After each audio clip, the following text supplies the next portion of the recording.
At the Office, Cleveland's home for sports talk that never clocks out. From the latest headlines to heated debates, we're diving into everything sports. It's your hosts, Noah, John, and Erik. Cleveland! In the words of Jay-Z, you could have been anywhere in the world, but you're here with me, and I appreciate it. Or I should say here with us at The Office, a show where the three work buddies debate and discuss top sports stories in Cleveland, around the country, sometimes the globe. We all know Erik's a soccer fan. Sometimes we got to go Premier League. Before we get started, reminder, you can join us too. Send us a comment, YouTube, Facebook, X, text or call the show, 216-260-3433.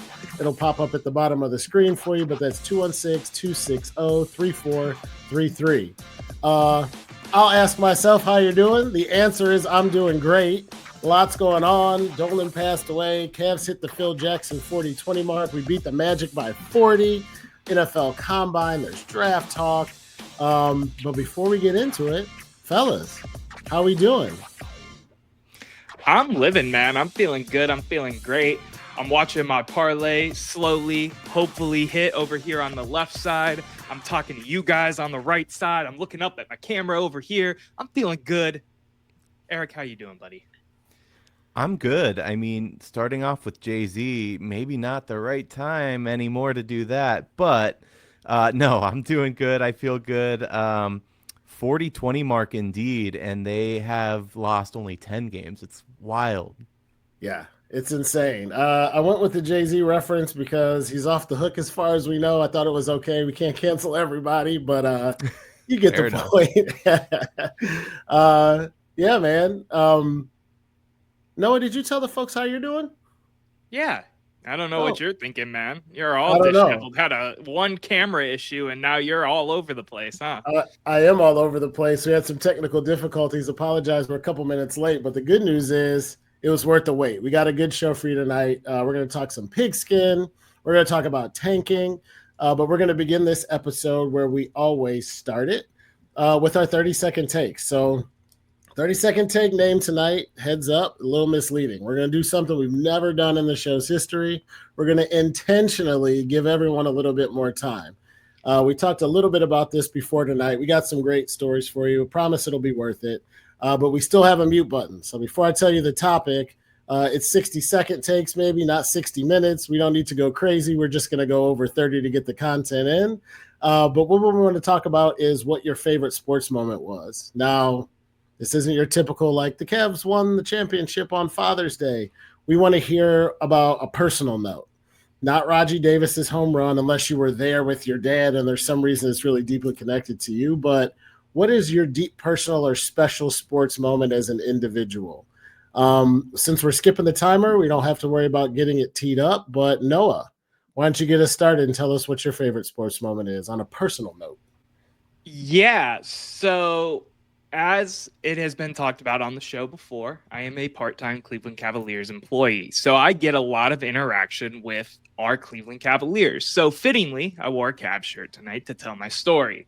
My story is very simple. It won't take 3 years like Erik's probably will or John's probably will, knowing you two and how much you guys talk. Shots fired.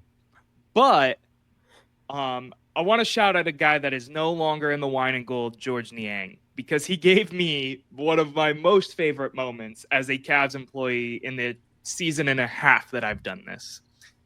We wear those beautiful baby blue jerseys this season in conjunction with the Cleveland Museum of Art. So when we wear those jerseys, there's a different intro, Moondogs painting. There's a big painting, right? I was responsible for helping carry out this big ass painting for the game that I worked when it was one of these jersey nights. And we get the painting on the floor. We're right at the baseline. And, you know, they're still doing their shoot around because we bring it out early, so we're prepped. And George Niang comes out of nowhere, grabs a basketball, points at me, points at my friend Devin, who's been on the show before, cocks the ball back like he's going to throw it through the painting, and pump fakes us. Obviously, we knew he was kidding, and then just starts laughing, gives us a pat on the back, and goes to the shoot around. One of the coolest, just like, yeah, I'm supposed to be here moments in terms of my Cleveland fandom and Cleveland sports career, I guess, even though it is a part-time career. So that's my story. I like it, Noah. That's a cool moment. You got some behind the scenes intel, what it's like to work for the Cavs, being down on the court, horsing around with the players. I like it. E, what do you got? I'll take it a little bit of a different way. So, you guys know, and most of my friends know that when I was 15, I had cancer. It was bad, stage 4B. But one of the cooler things that arose from that, this is 2007, was in October, everything was finishing up. So that from like May to October was some of the worst times of my life. But I was getting through it. I was good. And then I had the opportunity to throw out the first pitch for what was then the Indians playoff game against the Yankees. And I threw out the first pitch. Behind me was Queen Latifah. So I got to hang out with her for a little bit. She's super down to earth, super cool. There's a picture of us holding the balls together. Noah can throw up in a sec. But I went out there. I threw the first pitch. She was cool. Little funny aside, though. Afterwards, we're sitting watching the game. This is the Jabba Midge game, by the way, where he was attacked, and we went on to win in part because of that. But afterwards, we're watching the game, and me and my parents are sitting in a row, and behind us is Queen Latifah, her security people, and then Craig Sager, because they were going to throw it to Craig to, give the little interview with her. He was super cool as well. Well, a foul ball comes our way, and it lands in the row in front of me and my parents. Mind you, I had just thrown out the first pitch with Queen Latifah. My dad dives like he's never seen a foul ball in his life, gets it, comes up with it. And, they were joking, like Queen Latifah's like, man, your son has a ball already, you're going hard for that. But it was a good time and a good moment amidst the chaos that was that summer. Yeah, I love that one too, Ian. We don't have a chance to say it, but I know it's a while in the past, but congrats again on beating that son of a bitch cancer.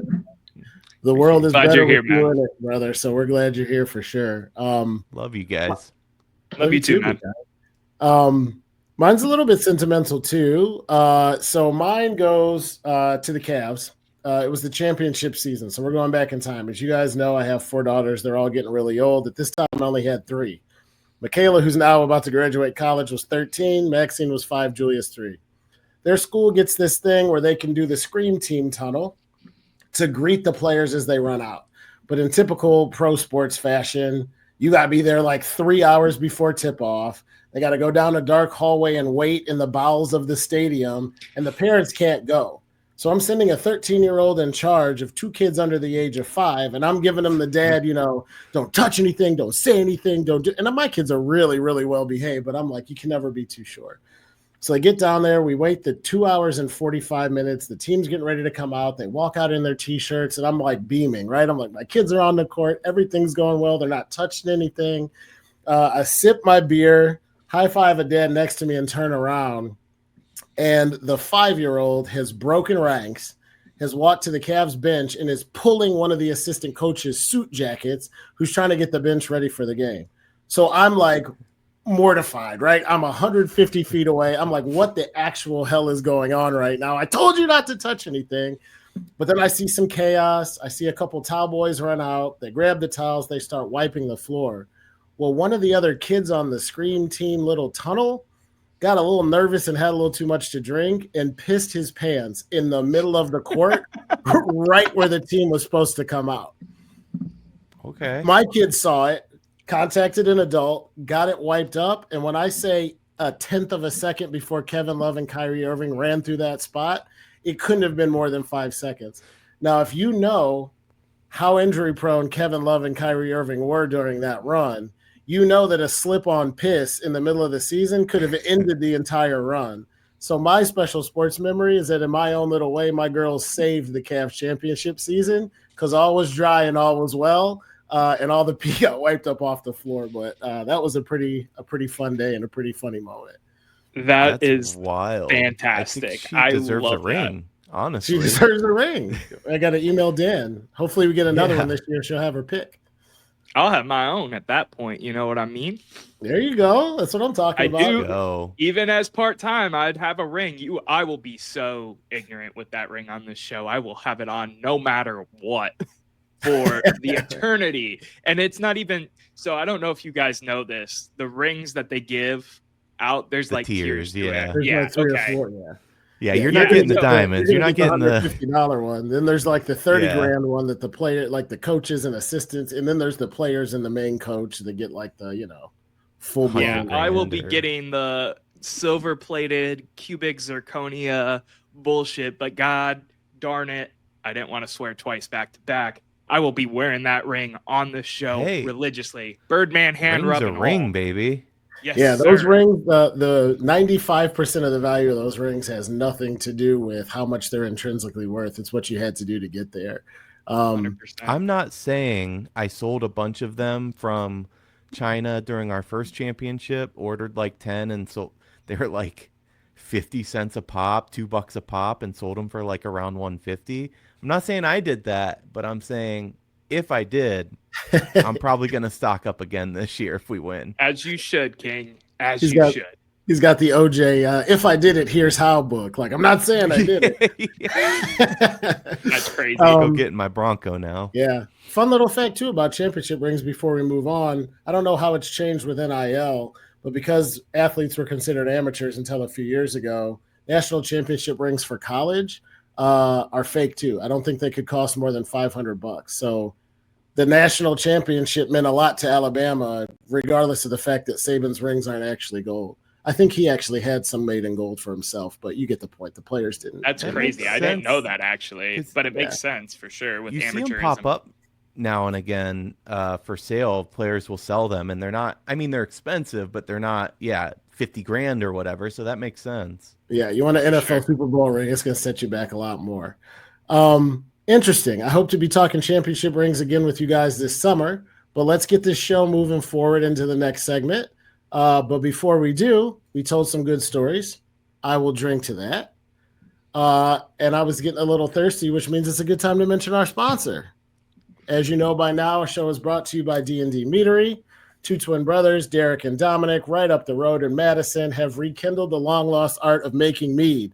The honey mead is my favorite. I ordered some more. It's sweet. It's smooth. It's perfect to share. It's perfect not to share. And if you order and use the code @theofficeCLE, that's @the-office CLE, you can get $5. You can get 5% off of your order.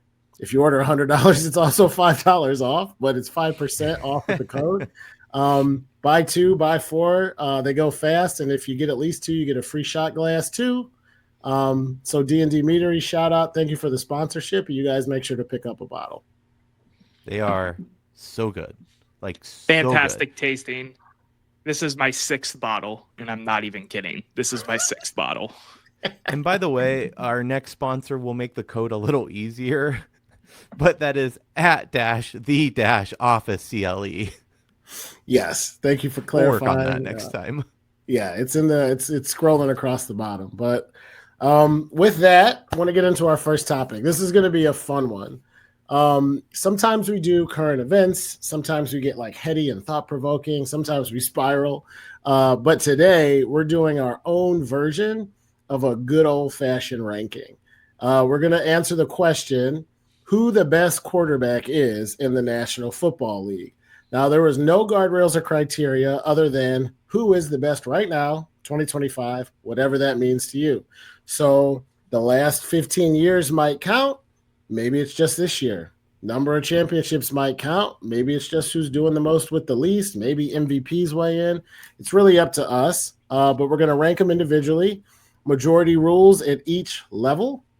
And if by chance we each pick someone different and we have 3 different answers at 1 through 10, well, we got a little bit of a tiebreaker in store for you. We'll have to wait and see if it happens, and we can talk more about it then.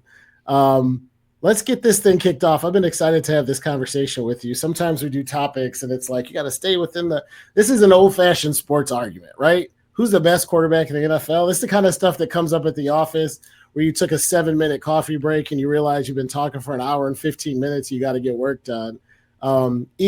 That happens Who's the often, number yeah. one quarterback in the National Football League? So Noah and I can tell you why you're wrong. I'll be shocked if we're not all aligned here on the number one pick because it's Patrick Mahomes. There is no other answer. So I'm glad that you introed it in saying that there's a lot of factors that could have went in how we determine this individually. The way that I did it is I pretended that I'm GM of my make-believe team, the Sharks. And for the Sharks, I get to pick any quarterback to come from a team and be my quarterback. And thinking about it that way, the only answer is Mahomes. There's a lot of good quarterbacks out there. Don't get me wrong. And, some could say, hey, they just got demolished by the Eagles and they didn't adjust very well. You'd think for a quarterback that's number one in the league, they would do some better adjusting. No, that tells you more about the Eagles than it does about the Chiefs, or maybe more about the Chiefs' offensive line. But if I'm taking a guy, he's a proven winner. He does unbelievable things. I mean, he started inventing the no-look pass. He's taken it to a level that we frankly haven't really seen in the NFL. And there's already the comparison, will he overtake Brady? He has a lot of time left in his career. He was knocking on the door of 3 straight Super Bowl wins. They obviously didn't get it, but he's still a young guy. You got to take Patrick. I will, to keep it succinct, because we got 10 of these, I'll just say +1. I was going to joke with you guys about how it was Baker Mayfield or something, but I can't even do that. I thought about it the exact same way, though. I will say that. I thought if you're going into everybody in the NFL is automatically a free agent. You're the GM of a team. What is your quarterback depth chart? So it's essentially the same idea. But I got Patrick Mahomes number one. I'd take him every time, despite his Super Bowl performance. The Sharks, John. Yeah. The Sharks. So, as the Sharks' official assistant GM, I am not going to throw a wrench in here. The answer is Patrick Mahomes, and I'm not even going to beat a dead horse. Can we just move on to number 2? Patrick Mahomes is obviously number 1. All right, Absolutely. Let's do a snake since we're doing it kind of draft style. Noah, you went last this time. You get the first and the second round. Who's the second best quarterback in the NFL? I can guarantee you we don't have the same answer this time. I agree. My answer to this question is that, man, just up the highway, if you start going towards Canada, a snow-weathered, big-bodied, running, throwing, football machine from Buffalo, Josh Allen is the second best quarterback in the NFL, in my opinion. Wow. I like it. So, spoiler alert, not Josh Allen for me. This was one of the toughest. When I was doing the whole thing, this was one of the hardest slots. Who to put at number 10 was the most difficult.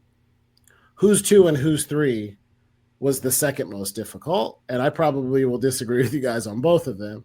If I were starting a franchise and had the second quarterback on my list, given everything we know, give me Joe Burrow from the Cincinnati Bengals. I think he's got more upside. I think he's done more with less. He has already played in a Super Bowl, despite Josh Allen being on the doorstep 80 times. He hasn't made it over the hump. Joe Burrow has demonstrated the fact that he could get you there. He's got all the talent in the world, and he's young. If I'm a GM of a team and I got to have a quarterback and Mahomes is off the board, I think I'm going with Joe Burrow, number 2. Interesting take. I think the easy take around the NFL would probably be to say Josh Allen at 2. I don't hate Joe Burrow at 2 at all. He's high on my list too. But we're going to figure out real quick how we do a tiebreaker because I took Lamar Jackson in this spot. I knew it. That's fantastic. Listen, I don't know how you could pick anyone else here.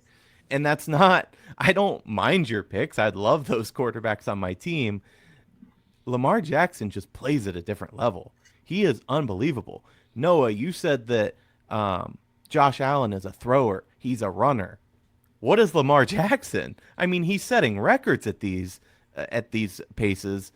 And that team, I know that doesn't matter, but the team he has around him, I think there was some flack that they didn't go further this year. But it's not necessarily because of Lamar to me. When you have 1,000-yard rushing season as a quarterback, and yet I know that's the joke that he's a running back. He can throw the ball. He's a fantastic quarterback. I hate how hated he is. I don't like him because he's at an AFC North rival, but I respect him and I respect his game. And I don't know. If it's It my makes money, I sense. think I'm putting him at 2. I think it's a good pick. I think we all agree that if any of us ended up with any of these 3 quarterbacks, it would be dope. My real quick 4-word rebuttal would be, I agree with everything you said, just not in the playoffs. That's why Lamar dropped down my list. Can't depend on him when you need him most. So, Noah, how are we going to break the tie?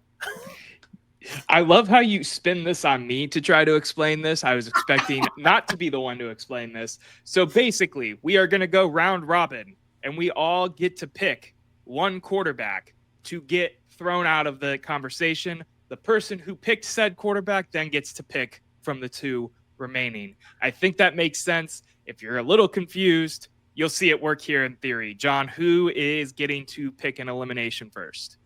Noah, this is your game, and I like it. So why don't you go first? Yeah, I love this game too because I'm going to eliminate your overrated quarterback from the south part of our beautiful, beautiful state. So I'm going to leave it to Lamar Jackson and Josh Allen. And because my quarterback got kicked out, I get to say who goes in the second slot. And because I have Josh Allen at 3, I'll put him at number 2 now. So the number 2 quarterback in the NFL for our show, even though there's a dissenting opinion, you can tell by Eric's face, is going to be one Josh Allen. Interesting. And we're in here, and we continue. I like this. This is fun. Let's keep it going. You were complaining about the MVP award, and that it did not go to Lamar or a running back, Saquon, whatever. And you just put the guy that won it in number 2. That's interesting. Yeah. It is interesting for sure. But I'm happy because I'm 2 for 2 right now. So now, to be fair, the That's guy not how we're playing this game, but go on. And the guy I said was my MVP was Patrick Mahomes, and I put him at 1. So I said if it's not Mahomes, then it's Barkley. But yeah, I mean that's true. I didn't say take Mahomes. I don't remember that. Yeah, it's all good. This is fun. All right. I guess do we snake it the other way? I'll keep going in the middle, or should I go first? Yeah, it's your turn. You lead us off. Yeah, you go first. 3. So this is the trick we didn't think about. We'll figure it out live and quickly. I said Joe Burrow. He got voted out. I said Josh Allen at 3, who is now number 2. So do I just say Joe Burrow again? If that's your next answer, if that's the next quarterback. Right. How I would do it. Yeah, I'm keeping track as we go. See my comments 5 minutes ago as to why Joe Burrow should be number 3, if not number 2. All right, which would mean that I go next or Noah goes next? Yeah, you can go because number 3 is going to end up being number 3 because we're going to agree here. I already know. Okay. I'm going to throw a major wrench. No, I'm just kidding. It's Joe Burrow. Joey B is unbelievable. You're taking Joe Burrow over Lamar after you just rode for Lamar? Oh, Lamar didn't get. Okay. I forgot. You're right. I was confused. I thought I had it down. Sorry, Joe Cool. You're right. I'm taking Lamar. See my previous comments. And I will also take Lamar. So number 3 is officially Lamar Jackson for the At the Office top 10 quarterback list. So Lamar goes to 3. You're right. I totally because I had Joe Burrow at 3. So right, actually, I love how you were just like, I'm keeping track, I'm good, and then just completely fumbled it. I am too. I have a note up and everything. I just didn't do it well in my head, apparently. All right. So we got Mahomes, we got Allen, we got Lamar. What's interesting is that we all had the same. Well, TBD. My number 4 is Lamar. So he already got put on. So I'll throw that out. Noah, why don't you get us kicked off this round? We'll snake you. Then Eric goes first next time. We'll get it back started. Yeah, I think the top 4 quarterbacks in the NFL is very obviously the top 4 quarterbacks in the NFL. So I think I could speak for all of us and not to take your guys' thunder, but number 4 is about to be Joe Burrow. It should be Joe Burrow. The top 4 quarterbacks in the NFL are Patrick Mahomes, Josh Allen, Lamar Jackson, Joe Burrow. And then we start getting into tier 2 in my mind, which is almost where this is going to get more hectic in my opinion. So Joe Burrow is my vote for number 4. All right. We have alignment for the most part. I had Burrow a little higher than you, but we agree. Top 4 of the top 4, and I'm with you, Noah. There's 4 can't miss, hands down franchise guys, so I'd put it tier 1 in the NFL. Everybody else is on a tier 2. Now, tier 2 is still really damn good because you have a Super Bowl winner, in my opinion, in tier 2. Hint, hint. But let's get started with this round. Noah, why don't you go first since that one was Whoa. I didn't even go. No. It's not Joe I get Burrow? to say, right? No, Yeah. it is. Yeah, but you should I be wanna able at to least say talk. it, man. And it's my turn to go first anyway. I'm going to turn over host duties real soon.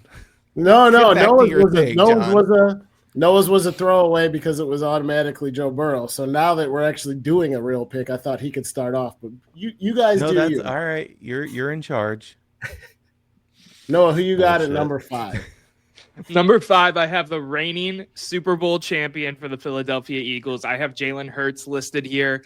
I think the Super Bowl pedigree gives me some sway to put him higher. He looked fantastic in that game. He's had some highs, he's had some lows in the NFL, but when you win a ring and you look that good on the grandest stage of them all, not WrestleMania for those who are wrestling fans out there, but in fact the Super Bowl, it's Jalen Hurts in my opinion because he is starting to butt up to that tier 1 top 4. It's going to be 5 in my opinion. Yep.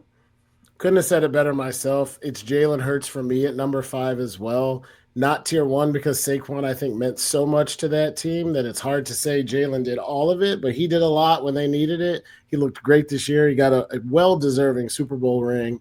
Number 5 for me is Jalen Hurts.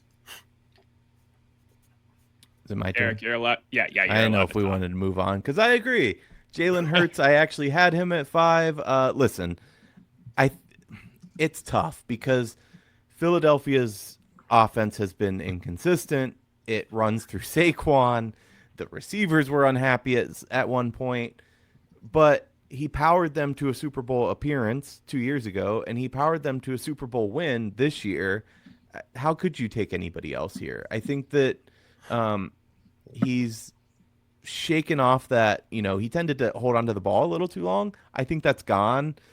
He's been accurate, and he takes off when he needs to. He uses his legs effectively. I think he's our number 5 guy. I agree. All right.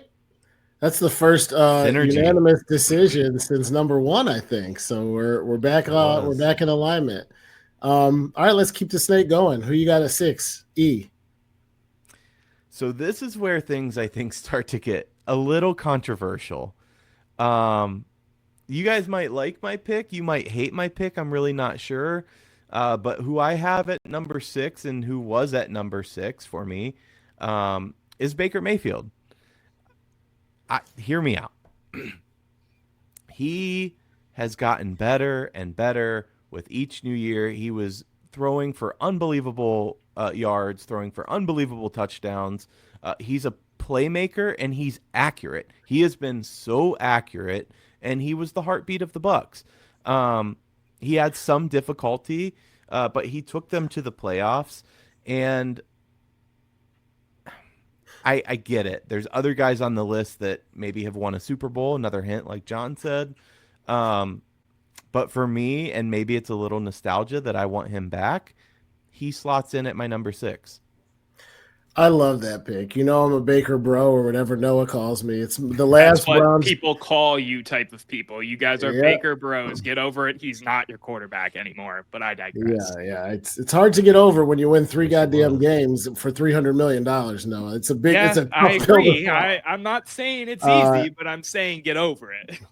I'll try. I just hope it doesn't take another 25 years. We'll see how they do this year.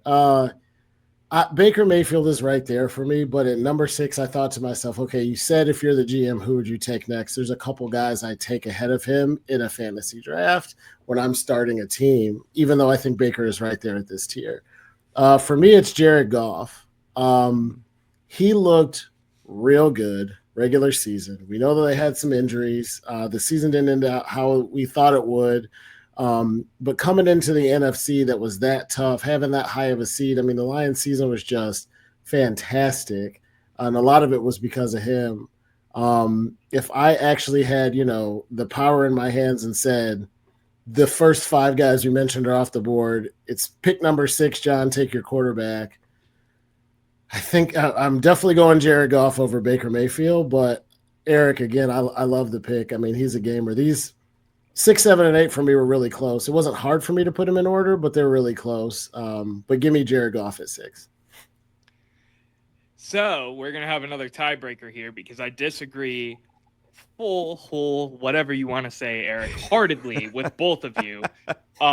Number 6 is a young kid on the West Coast that unfortunately has had some ups, he's had some downs, but I think in terms of talent and building a franchise around a guy, he is the answer before Jared Goff and before Baker Mayfield. And that answer to me is one, Justin Herbert. Justin Herbert has had his highs, he's had his lows, and I think he fits here perfectly. All right. Well, I'm the host, and it's my turn to pick, and Herbert's out. So, okay. Well, then I'll pick Jared Goff gladly because Baker Mayfield isn't a top 10 quarterback. What? We can get into that at a later date. Oh, it's been about 5 minutes. All right. So you're going to take Goff at 6. See, this is the real flaw here in how we're doing it, because Noah's terrible take just gets to pick because you cut his terrible take. Yeah, that's okay. Why is Justin Herbert a terrible take to you guys? He's not a top 10 quarterback. He's on my list. He's not top 10. That's crazy. Take. No, I don't so have. So Baker Mayfield is in your mind, but Justin Herbert isn't? Correct. I can't wait to hear the rest of your list then, because that's crazy. I disagree with you there. I just don't think he's it. Well, we'll get into it. But, all right. So we got Jared Goff at 6 as our pick. Yeah. Whose turn is it to go first? I think you. Yeah, it's either me or you. So go ahead. So Jared Goff made it. Number 7 for me. You think about what a kid did in his rookie year. You talk about a kid on the other coast. The Washington Commanders played for an NFC championship, and that franchise has been dead as a doornail for decades. That was good alliteration. I didn't even do that on purpose. Dead as a doornail for decades, man. I really think that this kid has nothing but upside. Wait, I have something for that. Hold on. All right. That took way too long. Thank you. I'll take it. That software wasn't up at the moment. The late golf clap is better than no golf clap. Kid just balled out. He put up crazy numbers. He reminds me of like Lamar Jackson because he can run. He's an athlete. He can certainly throw. And he had them on the doorstep of the Super Bowl, ran into a juggernaut of an Eagles team that, I mean, hell, the Commanders didn't lose as bad to the Eagles as the Chiefs did. I think it's bright days ahead and sunny skies for Commanders fans. I think it's because of one Jaden Daniels. So give me him at number 7. So is it me up next? Let's do Erik this time. Yeah, okay, I don't Erik, know. Why not? Go ahead, brother.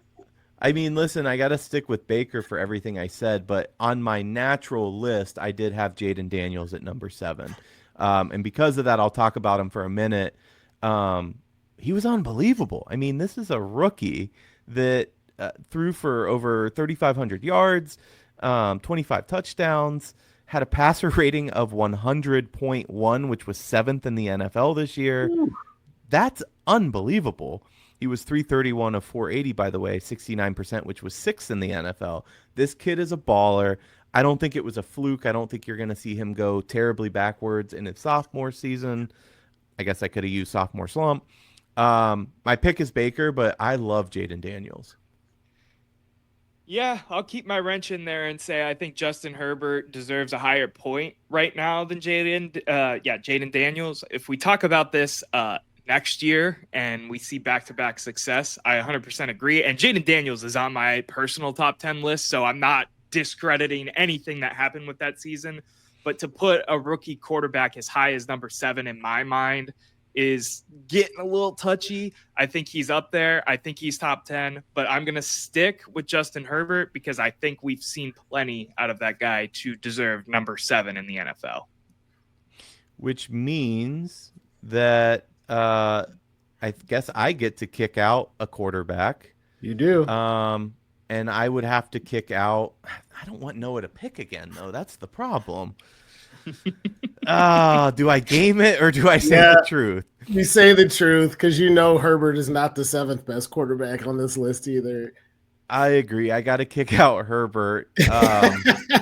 which means I'm guessing Jaden Daniels is our number 7. Yes, Jaden Daniels is our number 7. I will gladly trump the Baker Mayfield card as long as I can on this because he is not a top 10 quarterback. Oh, he's not on your list at all? No. That not is on yours either, wilder to John? me than Baker Mayfield not being on your top 10 list is crazier than Herbert not being on mine. He got MVP votes this year. Right. Both are absolutely nuts. I'm the only sane one on this show. All right. That's crazy. Says the guy with a mismatch hat and a mismatched jersey right now. Come on, man. I'm stylish. First of all, you know you have a bad argument when you try to make personal insults. Nice try. Your takes are terrible. You know it's all love, brother. All right. Always. Let's get into number 8. We only got a few left. I lost track of whose turn it is to start. I think it's Eric. No, Eric just went. It's Noah. Justin Herbert. Next question. Okay, this is where I say Baker Mayfield, number 8. Oh, I have Baker Mayfield too, which means Boom. he is officially at Sorry, number Noah. I 8. guess he is the top 10 quarterback, isn't he? He's on the list. And obviously, I think we'll do this, but I do want to hear who was on your list that we missed once we get to the end. For sure. We can do that. You want to keep moving for now, though? Let's do it. I think I'm up next. This was where it got tougher. So I said, who comes in last? I put this guy in there, 9 and 10. GM of a team, got a draft for the future. Give me somebody who's going to be solid for the longest. I think I go Jordan Love at 9. He had a hell of a year. Hate the take. Thank you. They got bad weather. They don't have great. I mean, he did a lot with not a lot in a really, really tough division. That division, everybody but the Bears was like won 12 games. Certainly, I like his upside over Herbert at this point of his career, and that's why I put him ahead of him. I like him over a few other folks as well. We'll get into that when we wrap up, but give me Jordan Love at 9. Who's going? Okay. Can I go? Just because Sure. we know what I'm going to say. Justin Herbert, next answer. Eric, go. Well, this one's pretty easy for 9 because I have Justin Herbert as my natural 9 on my list. So I agree with him there. Listen, stat padding exists in the NFL, and there are meaningless numbers for blowout losses. See Blake Bortles on the 2015 Jags. But I think that Herbert puts up good numbers because he's a good player. And he doesn't even pass at a particularly high volume.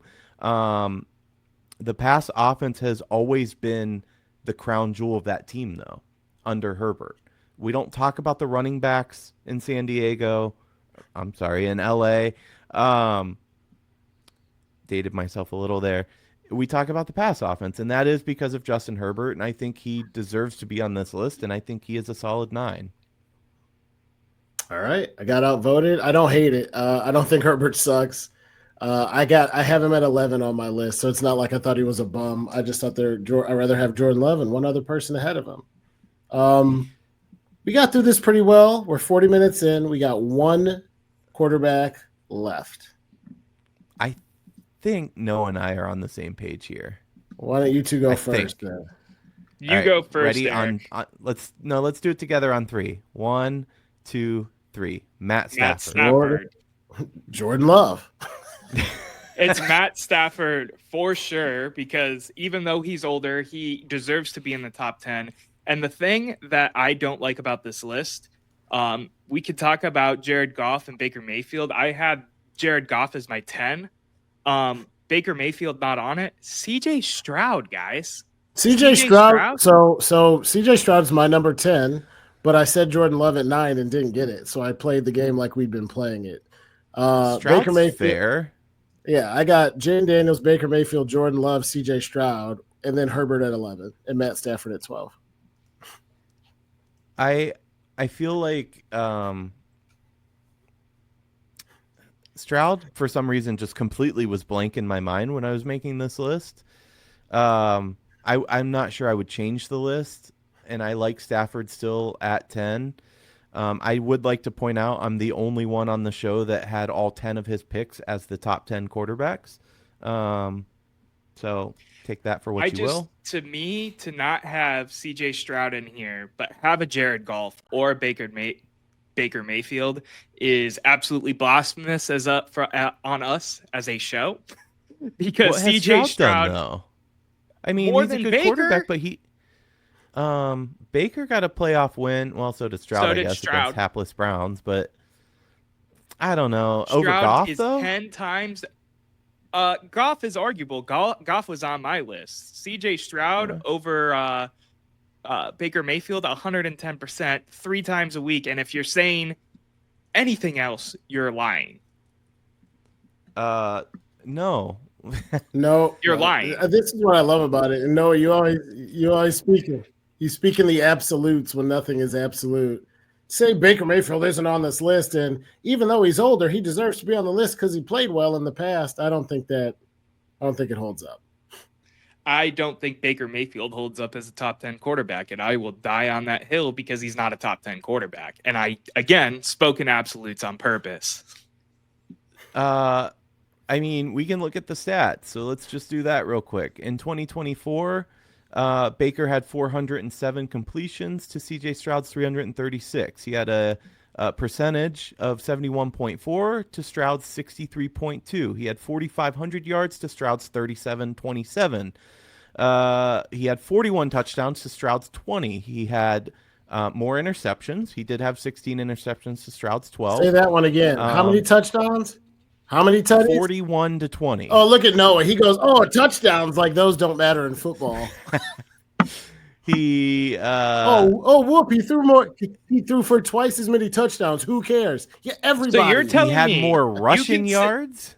You can sit there in good faith, look me in the eyes and say, if you're starting a franchise tomorrow and your 2 options are Baker Mayfield and C.J. Stroud, you're taking Baker Mayfield and not regretting it at all. Right, Eric. Exactly. If you're going to regret it. Yes, I can say that. Yeah, I'm not sure I could go that far, but well, you had from him what at we've 7 seen or so 6. far, You had him Baker's higher the better than me. quarterback. I think Stroud. Here's the thing, and here's why I can't say that, because I think Stroud has the higher ceiling. Baker right now is the better quarterback. There's a big difference there. We talked about ceiling with the Browns and Deshaun Watson. Look how that ended up. So that doesn't mean anything right now. As of now, and looking at last season, Baker's the better quarterback. Yeah, I was like, you can't. We could argue this you had forever. Baker at number 5, and then you had Baker at number 5. You forgot about C.J. Stroud. Oh, the number 6. You had Baker at 6. You forgot about C.J. Stroud, and then Noah put that question to you, and you got wishy-washy. And I was like, because it's based wait, on don't the leave me ceiling. hanging now. I think he has. I do think that he has fair. a higher ceiling. But as of now, he's not a better quarterback. I disagree with you guys, but I feel like we could talk circles around this for hours on end. And you already got me heated enough for the next topic, so I'm just gonna concede for the time being. Spoiler alert, it's another dumb take. It's not a dumb take. You're going to argue with facts again, and I can't wait. I can't wait. I got have receipts. facts. I can't wait. John, take us to break, man. Noah's like, I would take Myles Garrett at quarterback 10th. I promise. Yeah. We're gonna have more of that coming. Why do you always give Noah like a southern good old boy accent? But we'll be back. Right. Go ahead, John. We talked about this last night. It's the Ashtabula accent. Oh, gotcha. My bad. Oh, God. Hold on. We do have a question all right, let's get on Instagram. to commercial break. We'll come Hold back on, John. John, we have a question on Instagram. Can you hear me, Yeah, John? go ahead. John would be terrible on the news. I got a delay. Go for it. Oh, I'm like, the producer would be in his ear and he'd just be plowing on. Right.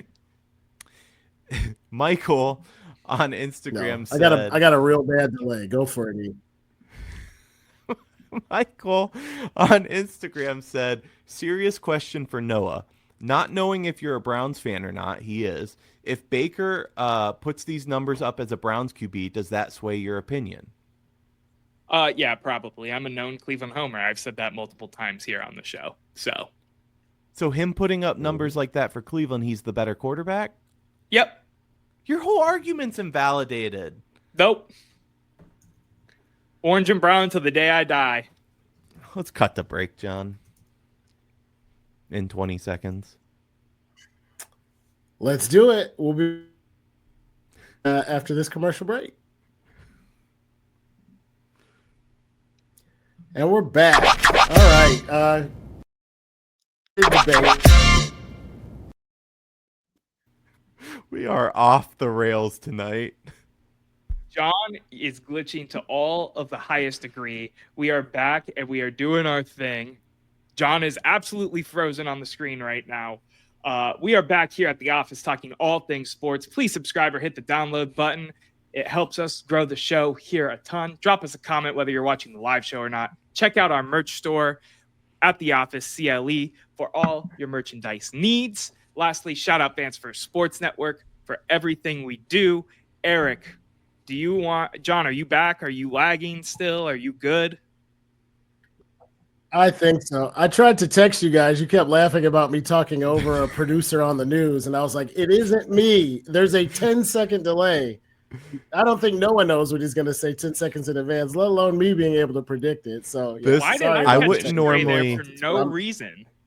I wouldn't normally put up our personal text, but the text is great because this is from John. Everybody try and relax. LOL. My Wi-Fi is spotty. I'm not talking over anyone. The sass dripping from that text is fantastic. Yeah, because, sometimes I do talk over you. Just tonight wasn't one of those times. All right, let's get into the second topic before my Wi-Fi cuts out again. No, you know what it is, just in case. But this one is a little bit different. We're all familiar with this theory in Cleveland. So most of the teams get to an end of a good run, regardless of the sport. Maybe you were really competitive, but everybody got old or retired, or you realize you built an average team at best, but not a good ones. Fans are apathetic or disinterested. Veterans are set to make trillions of dollars and have fat contracts. Mediocrity is set in, and it's time to blow it up. To get good again, you got to build from the ground up. You need good picks. There's a few ways to go about it. You can trade, you can move assets, you can think strategically about the draft and take best player where you are, knowing you're probably going to be bad, or you could literally suck on purpose. It's called tanking. Allegedly, reportedly, professional sports teams don't do it, but there's some really good examples of teams that were obviously not trying to win. And the question that we debated, we want to debate with you, is does this work? Is tanking a viable option? Does tanking actually work? Is it a franchise best interest to try to deploy that as a strategy? I don't know who the hell started last time, but I like Erik's hockey jersey, so I'm going to let him kick this one off. E, do you think tanking works? Short answer, yes. Long answer, it's complicated. The only way that we can really answer a question like this is to look at history and facts. Yes, I'm pointing out facts for Noah. I have facts too, dude, to back up what I'm saying, but go ahead. The fact is it has worked. We've seen it work with the Astros, who were awful and went on to win championships. We've seen it work with the Cubs, who were awful and then went on to win a championship. There's an argument that the 76ers, that's the big known tanking season, right? Sure, they tanked. Sure, trust the process didn't work out too well. But by the way, they got a guy named Joel Embiid from that process who's the only bright spot for that team in Philly that sure hasn't led them to a championship, but is the only reason they win games for the last several years. So to say that tanking doesn't work, I think is a naive take because it does work. We've seen it in recent history. The bigger question for me is tanking worth it? And I know that's a different question since I already answered the first, but my answer to that is probably not. Because unless you do get over the hump and win a championship, what it does to your culture, which it destroys, is not worth it, in my opinion. I should note, too, that one of my takes on this has to do with it being easier for certain sports. It's a lot harder to tank and win in the NFL unless somehow you hit on your quarterback in that way. But one guy making a difference is a little harder. So, Erik, it's funny to me because we're actually way more aligned on this than you think. Does tanking work? Sure, you're going to get good players if you suck, in theory, right? But to me, working is being successful and winning a championship. It is not destroying your locker room. It is not making mistakes in the draft, and you have to do it perfectly in order for it to work. The 76ers you brought up as an example, sure, they have Joel Embiid. They haven't won shit. The suck for luck Colts, they were good. Sure, don't get me wrong. They didn't win a Super Bowl. Trevor Lawrence right now on the Jags, they sucked for Trevor Lawrence, went 1-15, sat Gardner Minshew during that season before, and where are they right now? In the same realm we are. And of course, I got to bring up the Browns 0-16 season, because starting DeShone Kizer for as long as we did during that season was absolutely abysmal, and Hugh Jackson should have been fired for that alone. So does tanking work? Sure, you got a better chance at getting a good prospect, a good player, but no, it's not worth alienating fans because your team sucks. It's not worth, other teams potentially tanking and you having to compete to suck even more. The front office making a mistake, and right. Or the Jets. Either New York team is an example of that. Front offices make mistakes. Prospects aren't certain. And, the dysfunction, it just breeds more dysfunction. And maybe I have such a salty taste of dysfunction and tanking in my mouth because of the Cleveland Browns, but I would rather not suck, try, figure it out like the Chiefs did, end up falling with Patrick Mahomes in your lap and winning almost 3 Super Bowls in a row. But if I'm wrong, tell me I'm wrong. But so we agree like emphatically. So there's two things that you said that I wanted to jump in. You're good. You go. John, you're good. Okay. There's two things I wanted to say where I disagree with Noah, because I think you make a good point. But first, they didn't say what would you rather do as a fan. They said, does tanking work is the question. Nobody wants to suck. The question is, does tanking work? The other thing that we did was take a very football-centric focus on this. I think it's harder to tank and win in the NFL. I think in the years where LeBron James, Carmelo Anthony, and Dwayne Wade come out in the draft, if you suck real bad one year in the NBA, you can be really, really, really good. Ask the Magic what Paolo Banchero means to them.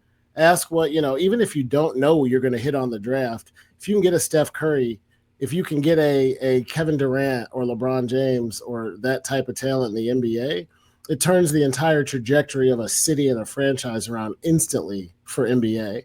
So when you think about tanking working, no, going 0-16 to turn around and draft Myles Garrett and then go 1-15, no, maybe it doesn't work. In the NBA, yeah, sucking works. That's why they have a lottery, because people want to suck so bad to get the best players because they know they can turn the franchise on a dime. I think it certainly works in the NBA, even if it's not so great in the NFL.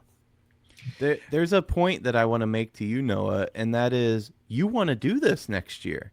You keep talking about how the Browns are going to suck. Let's take Abdul Carter because he's the best option in the draft, knowing we're going to suck, hence tank, and then take a good quarterback next year. That's your whole strategy for the Browns this upcoming season. That is and it isn't. You're contingent on taking Abdul Carter with the thought process that you're going to get a Kirk Cousins or someone else to come in and play that position. I get what you're saying. Yes, I said the Browns are going to suck that next year because the odds are the Browns are going to suck next year. So and you said we should take a quarterback in a better class next year. To get that quarterback, you have to right, but you can trade up in a draft even if you're bad. And if it's a quarterback class with 5-6 quarterbacks, Patrick Mahomes went what overall? 12, 14, something like that. You can get the caliber of prospect. We don't need to go down this rabbit hole. You should check out our episode from last week if you want to hear us go down this rabbit hole. But you can get the caliber of prospect you could get at 2 this year at like 20, 30, maybe even 40 in other drafts. That's my argument. So I like John is normally the guy that uses semantics here. That's the accountant in him. And I think it's necessary here because we asked, does it work? Doug on Instagram said, does it work or is it successful? We've seen that it can work and that it has been successful. That was the question. So the answer is yes. We move into, and I agree with Noah's take, should you do it? And for me, that answer is no. What it does to the culture, to the fan base, Unless, like John said, in specific circumstances, if we can tank and get LeBron, okay, sure, that's fine. Yeah, if they said is tanking fun for fans, I would be with Noah.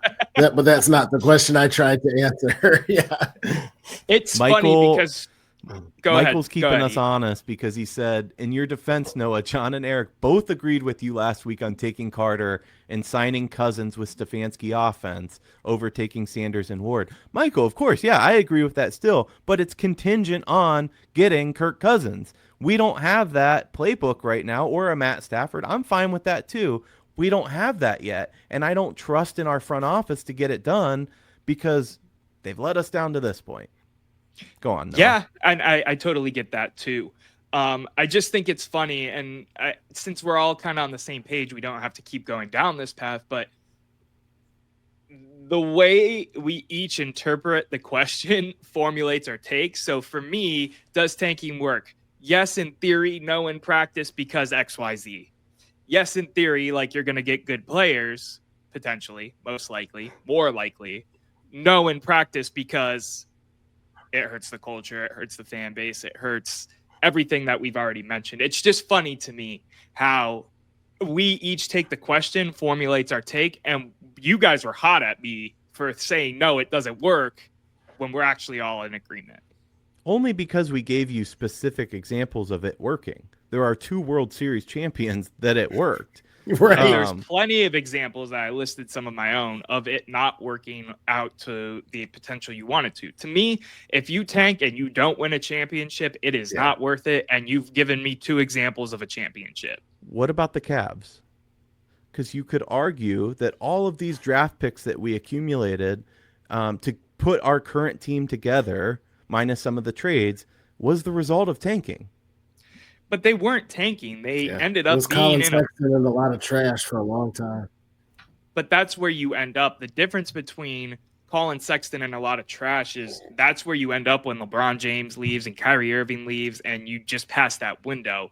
Tanking to me is purposefully losing, like the 1 in 15 Jags, like the fans carrying suck for luck signs into the stadium. I'm just using those 2 as an example. But you choose to lose at a certain point. So for a Cavs franchise that goes, all right, we're not very good, you play the first 20 games or whatever, we have an owner that can make moves and go out there and spend a ton of money to bring guys in. If you choose actively not to do that and not to try to make your team better by the trade deadline, then that's like passive tanking. That's passive tanking, I guess. That's not what I would call it, but I get what you're saying. To me, tanking in my mind is trust the process, suck for luck, 1 in 15 for Trevor Lawrence, 0 in 16 Browns, like these tried and true cases. There is a gray area with this, and that's what makes this argument fun, I think. Go ahead, John. I think the thing that makes it fun too is the definition of tanking. I don't think of tanking as going out and intentionally trying to lose games because you can't pay a roster of pros to go out and do that. You can't pay a coach to do that. You put Deshaun Kaiser and Josh Booty on the roster as starting quarterback and then go play and try to win knowing they're terrible. I don't think they ever go into the locker room and say, you guys got to suck because we got to get the number 1 pick. They just don't try to win games because they don't have the talent and they don't put it out there. To play devil's advocate, the definition of tanking, according to the Sports Journal of America, I think this is. I didn't write my exact quote, so if that wasn't correct, I'm sorry. Tanking, when a sports team intentionally loses games to improve their draft position. I mean, sure. Yes, starting shitty players is intentionally losing the game. Right. But you're going. We're doing I can't do it. Why can't I not say that word on live? I say it in person all the time. Semantics. We're doing semantics at this point. Because if John pulled up that definition, he'd act like it was the greatest thing since sliced bread because he had a definition and he used it as his backbone for his argument. So I had a definition ready, willing, and able, and because you didn't like it, you shot me down. Noah's coming for you, man. It's okay. I'm still right, but I'm glad he has all that energy. I have plenty of energy. I've been waiting for this show all week. I love talking to you, gentlemen. It should be noted, by the way, that the trust the process, Sam Hinkie was fired before he could see through that process. That's fair too. Yeah. I guess my last word on that is yes, it works in theory. Yes, it works in practice, just not all the time. You might look at somebody who says, buying Mega Millions tickets is my retirement plan. How often Erik. does it work? Almost never, but it works for somebody every single time they get their number drawn. So You can't win if you don't play. It's not my retirement plan by any means, but you cannot win if you don't play. I want you to remember that. That's fantastic. all right, gentlemen, this has been a hell of a debate. Let's bring it home. What have you been thinking about all week? What's that hot take that's down deep in your soul that you're just waiting to share with the listeners? Erik, I'll let you go first for the last segment. So Noah, why don't you get us started for hot takes? Yeah, my hot take is so funny because I got called out for my Abdul Carter take again on this show. But my hot take is doubling down with some fact of what my hot take was last week. And that is the Browns are taking a quarterback at number 2. Abdul Carter is probably going number 1 in my mind at this point. The Titans have all but called him a generational talent. Yes, they did say that, Erik. So I think I do think Abdul is the number 1 overall pick here. And to back up that as well, Adam Schefter said, it all but seems like the Cleveland Browns are taking a quarterback at number 2. So lace up your boots, be ready to go, whether it's Cam Ward or Shador. I'm leaning into it unless we get lucky. And you can check out our thoughts on this from the Monday episode, and we get a guy like Matt Stafford. But my hot take is Browns go QB. Love it. Well, how about you, E? So sometimes I take this time to touch on something serious. Sometimes I give my insane opinions on how the NBA All-Star Game should shake out and it should become a reality TV show. But today I want to do a fun winning celebration. I have a little video that I'm going to play for you. And the reason that I'm going to do it today is because this happened 13 years ago on the day. It became a meme. It's one of the greatest celebrations I've ever seen. Forget Tiger and his fist pump and his red on Sunday. This is what it means to be a champion. Strike to claim it. A strike to claim it. And he got it!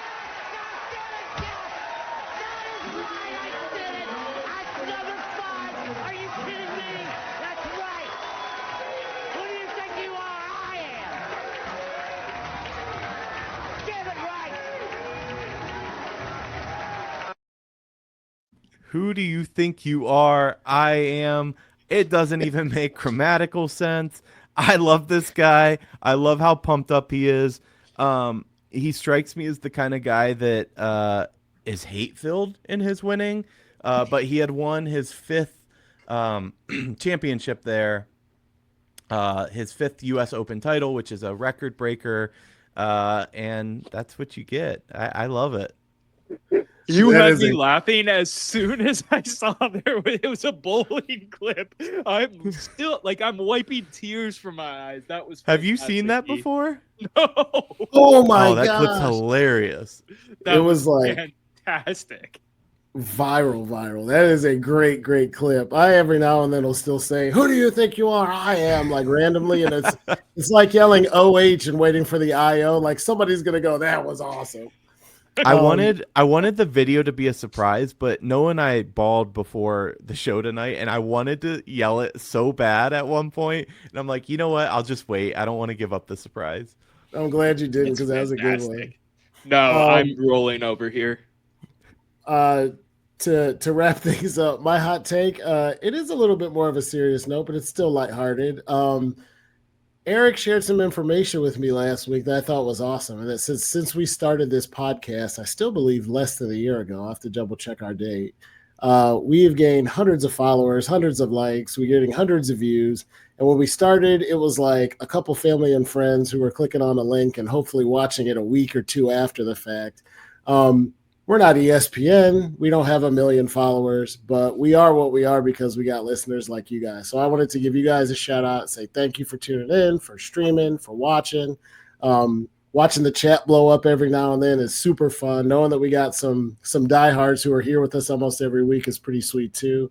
Tell your friends about us, but thank you for being a part of what we do at the office. It's great sharing Wednesday nights with you. Gentlemen, any final thoughts before we get out of here tonight? Just love you guys. Love what we do over here. And nudge, nudge, wink, wink. Live and in person, sooner rather than later. Details to come. It's a tease. That's how you do a tease. There you go, buddy. All right. Thank you guys for joining us. Don't forget to subscribe or hit the download button if you're listening to the audio only version. Check us out on all the socials at The Office Clee. Thank you to Fan First Sports and D&D Meadery. Have a great day. Have a great night. Go Cavs. And until next time, Cleveland, stay up.